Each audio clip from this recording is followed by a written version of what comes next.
Special deal today, we got a call to do a bit of plowing for a guy up the road.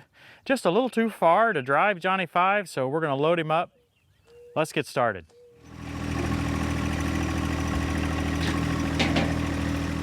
Chris, I'm glad you came over today. This is what I've always used in the past, right? And this is called a quick binder. Yep. And I liked it because it actually has a ratcheting handle, right? I mean, it's a lot easier than the old boomers and the old style. Yeah. And but it's kind of a pain.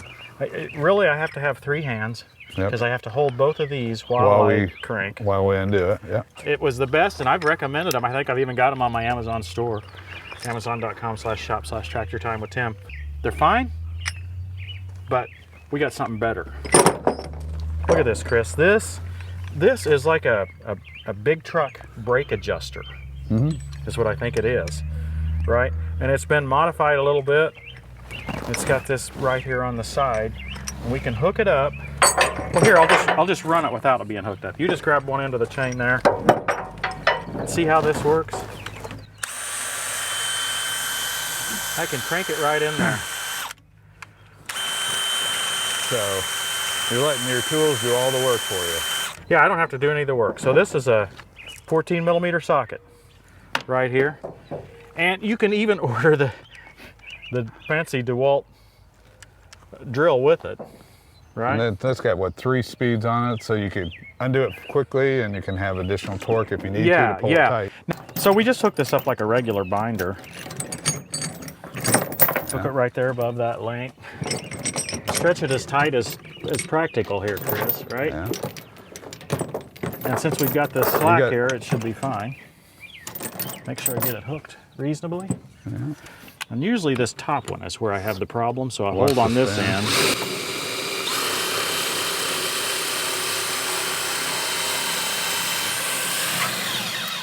Ow. That is really putting pressure. That was all in 3rd gear. So fast and more than enough. Yeah, read the directions. There's a lot of discussion about how tight to tighten these, and I don't think you need low gear on this, this DeWalt kit that comes with it. Speedbinders.com, plural, binders.com. I really like this thing. That's the end of the old ratcheting binder for me. Great tool. So Rich, you're wanting about 1 acre plowed here? Yeah. Okay, and how big is this area? The whole space is about 2 acres. Okay. Yeah. Okay. There's 30 acres here at the farm, but this was just a sacrifice area that we used for the cows last winter. Okay. So we're just going to turn that over and... Okay, so you want about 1 acre right out kind of in the middle of it. Right. Plowed. We'll leave an end on each end, and we'll just try to plow some in the middle. Probably the best thing for me to do is kind of start in the middle. I'll make a land, and I'll just keep working my way outward until you tell me to stop. Okay. And as far as the length, you can do the same thing. When I make my first pass, you can tell me, you know, how long you want it. Okay.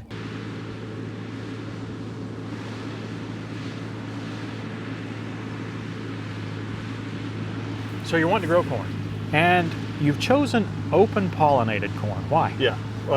Actually, a friend of mine in Ohio has been planting this corn, this specific variety of corn, for a number of years, and has been really excited about it. Okay. What excites him?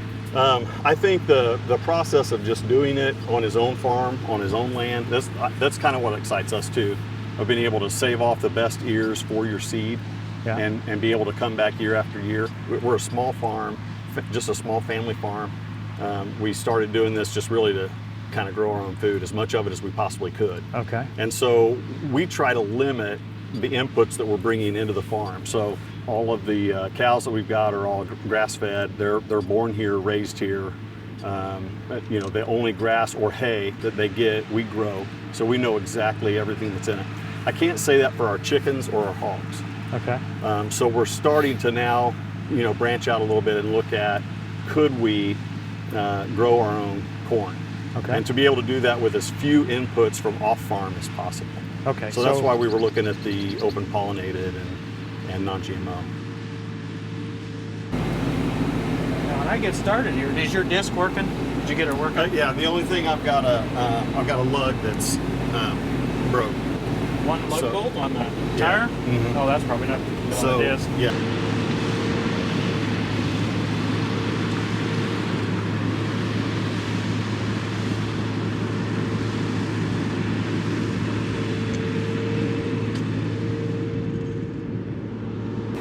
but yeah, now that I'm started, you can start disking right there in the middle if you want. Okay. You'll have a rough ride, I can tell you that. I figured that would be the case for sure. But I don't think this late we have the luxury of waiting on a rain. Yeah. And it's moisture-wise, it's in pretty good shape, but it's going to plow up rough because it's not been plowed in a long time.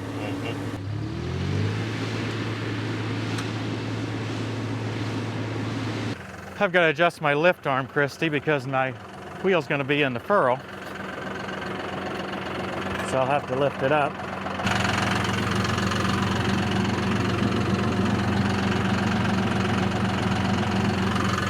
This shininess that we're seeing right here at the first is the paint that was on my mow boards. You can see that on the first strip here for a ways. You can see the silver coming right off on the mud here. Okay, we'll see how that goes.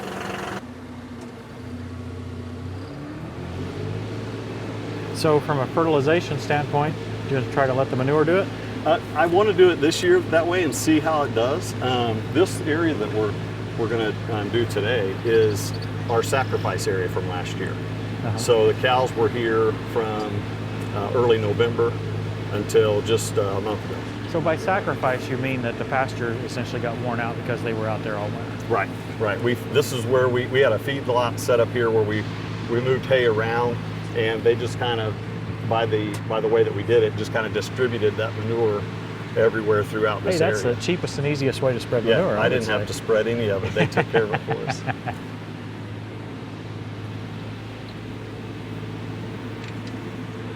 Got a hydraulic hose hitting the tire over here.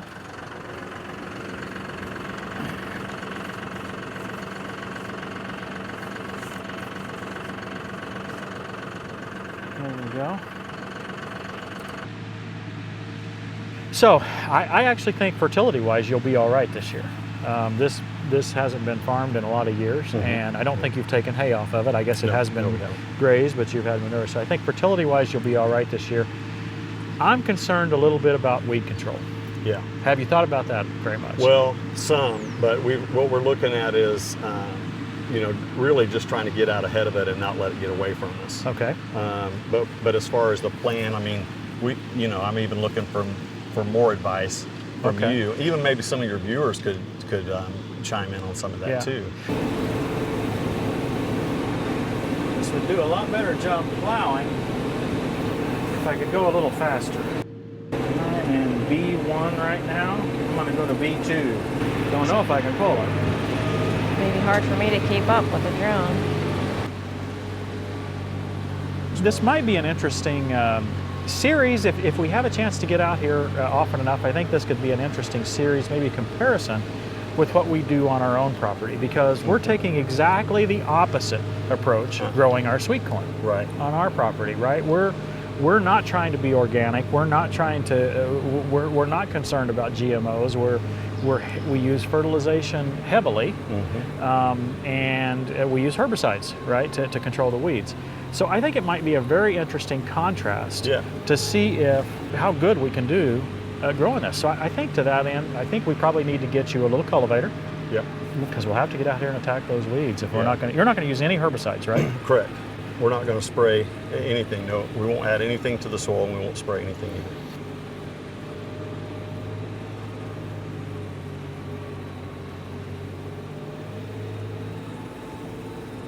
You know, this is the first four-wheel drive tractor or front-wheel assist tractor I've ever used to plow.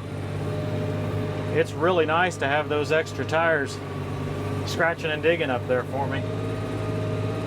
But I will say that this tractor's plowing a lot better now that I've got the rim guard in the tires. I think this is the first time I've plowed with it since I've had the rim guard in there. So I took the loader off this time. Yeah, the loader would help provide a little more weight, but I wanted to see how the rim guard would do without it. And it's doing fine. I've got essentially the same traction that I have power. So I run out of both about the same time, and that's about all you can ask for.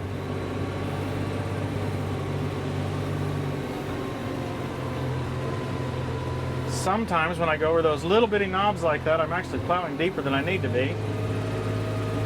Now this soil here in central Indiana should be plowing this in the fall, but we didn't get the call in the fall, so we're plowing it in the spring. I'll put my ISO tunes in. I heard Christy said, well, he's got ISO tunes around his neck. Which one? I tried those because of your recommendation. Yeah. I had some Plantronics. Yeah. That were noise canceling headphones, but they're just they're not inexpensive. Okay. And so I thought, man, sometimes I don't want to get those out here, get something yanking on or snagged on something if I'm working and listening. Yeah. And so I had heard you talk about those ISO tunes, so I ordered up a pair, and man, they work beautifully. You like them? Yeah, I do. Which ones do you use? I got them last month, and I got the ones they were doing a sale, which basically I think it was like free shipping or something like that on it. And then of course I got my discount from TTWT. Hey, that works. Rich has said it'd be all right for me to try this disc here. It's going to be a rough ride, but we're going to get a chance to use it. And I see the rest of the family coming out here, so it'll be interesting to see how that goes.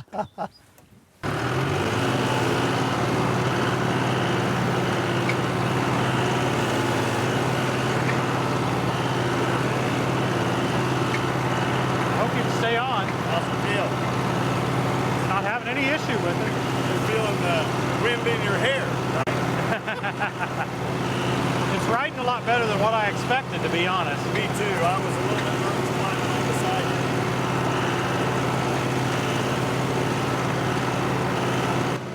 One difference is it's not going to be sweet corn you're trying to grow. Right. You're trying to grow the corn to maturity so you can feed it to your cows and hogs and chickens. Just the hogs and chickens. Just the hogs and cows chickens. are grass only. Okay, that sounds good. Well, I think this is going to be a fascinating experiment, and we have to really learn. I think our viewers will enjoy this. Excellent. Rich, I think you're good to go. This will be great. I think you can probably do okay in B2. It'd be nice if we go a little faster, but I'm not sure how fast Maybe you on can that ride second pass. I'm pretty sure it'll pull it with no problem. Okay.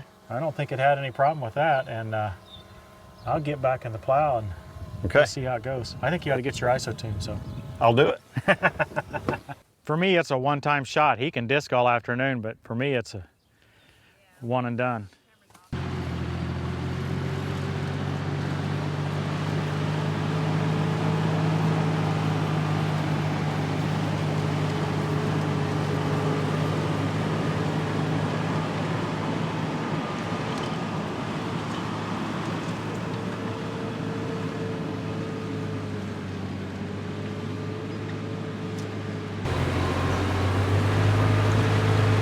Now the 5075e, we got two of them here. One of the biggest advantages of this tractor is its price. This is a lot of tractor for the money. Two different configurations. His is open station. Mine's got the cab on it. They look dramatically different, but if you look close, they truly are the same tractor. 73 engine horsepower. Ours tested 65 at the PTO. Can't remember exactly what it's supposed to be.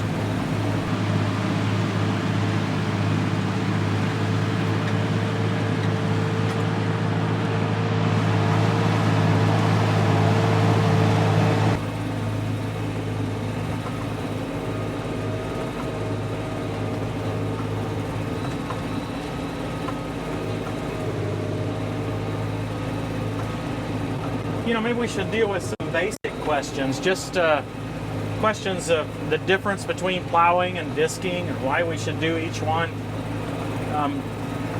First of all, today, both of these attachments that we're running are old attachments. I'm running an Oliver plow, old board plow. Sometimes in the southern states it can be called a braking plow. It's an Oliver model 565, 3 bottoms, each one takes 16-inch of dirt, and it rolls it over, as you can see, rolling a lot of that sod under. Rich has a RWA John Deere brand disc. I'm not sure how wide it is. It looks like about a 10 foot to me. But this technique of plowing is used to roll over the sod, maybe to bury some of the weed seeds from the last year. And the disc is then used to kind of break that down because the plow leaves it pretty rough on top. Now, if the sod weren't so old, we wouldn't do quite as rough a job. We should be able to plow it a lot smoother. Given that it hasn't been a good plow, and who knows, our plow may not be perfect. We didn't put near as much time into setting it up properly as you might if you were going to be plowing a lot more acreage. Nor do I have the expertise. Dad had that expertise, and well, he's no longer with us. Now Rich will end up disking it several times.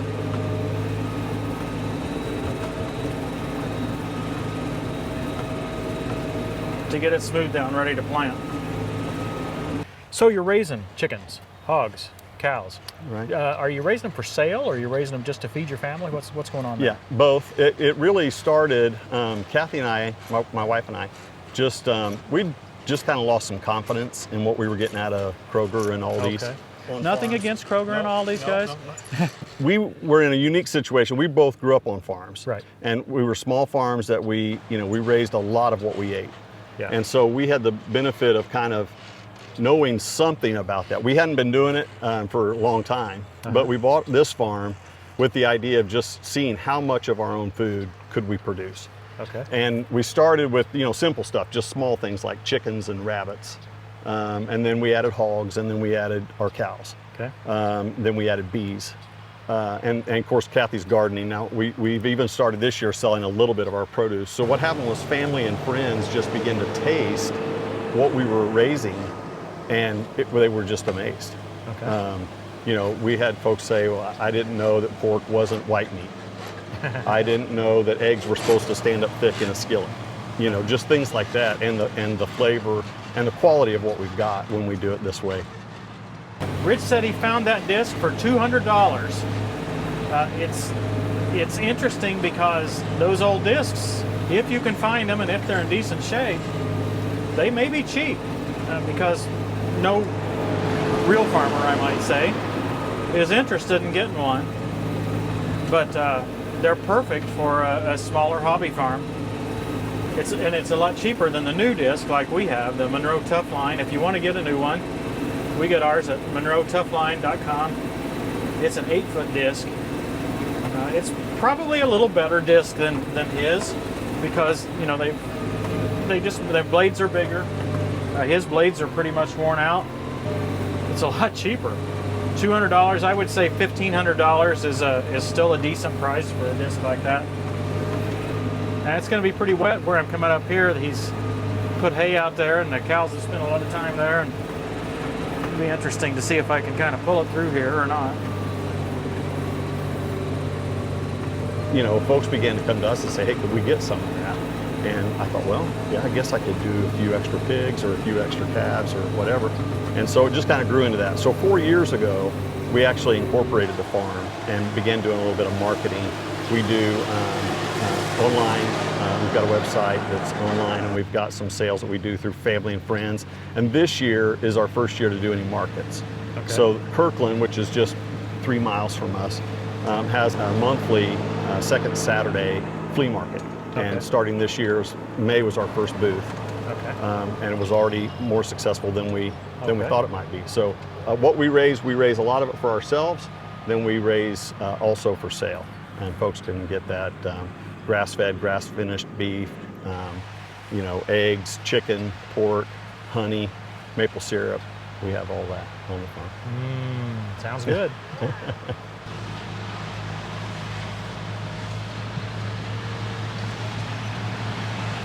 I think we must be running in the same gear, but he's able to go faster because it's pulling easier, so he's not slipping his wheels as much. Kind of fascinating, actually.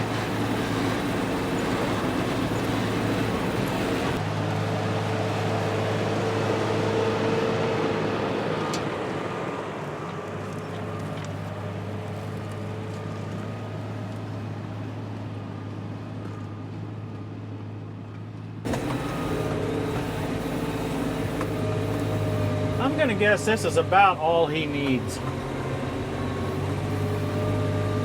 I imagine he's so engaged in the disking that he's forgot about how big of an area we're working here, but he said an acre, and I would suspect we've got an acre here. I would recommend that you go ahead and make sure you try to disc another round right over those furrows a little bit, Yep. and we'll see if you have trouble filling them in. I can fill them in a little bit with the plow. Okay. And then once you get this, you know, you've done one pass this way, I would go at an angle. Okay. And do a pass at an angle, and then a pass at another angle. Reverse angle. You'll probably, since this thing's not very heavy, you know, we don't have any much weight on it. These older discs weren't very heavy. You'll have to go over it multiple times. Okay. Right, several times, and I think at those different angles and all, you'll begin to get it knocked down to where we can plant it. Excellent. I believe this is the deal of the day, Rich. Yeah. $200. Yeah. I looked and looked and had trouble finding something like this. I tried to find an old disc, and you know, I suggested to our viewers that this is a good way to get a disc. This one's pulling easier than mine pulls, I think, because mine's got such bigger blades, right? New blades, bigger blades, notch blades. It really goes in deeper. I think it's heavier. But this one's going fine behind the 5075e. I think it would pull fine even by a large 4 Series. And so deal of the day, definitely. You're going to go ahead disking. Yeah. And I'm going to go home and get the planter. Awesome. Thanks for watching, everybody. We'll see you next time on Tractor Time with Tim.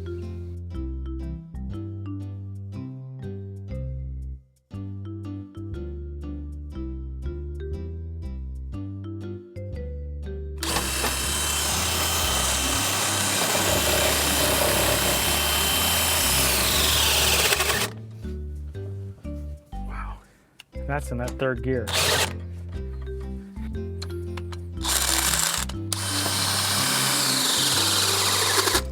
You landed right on a cow plow, I'll laugh. I did not land it on a cow patty.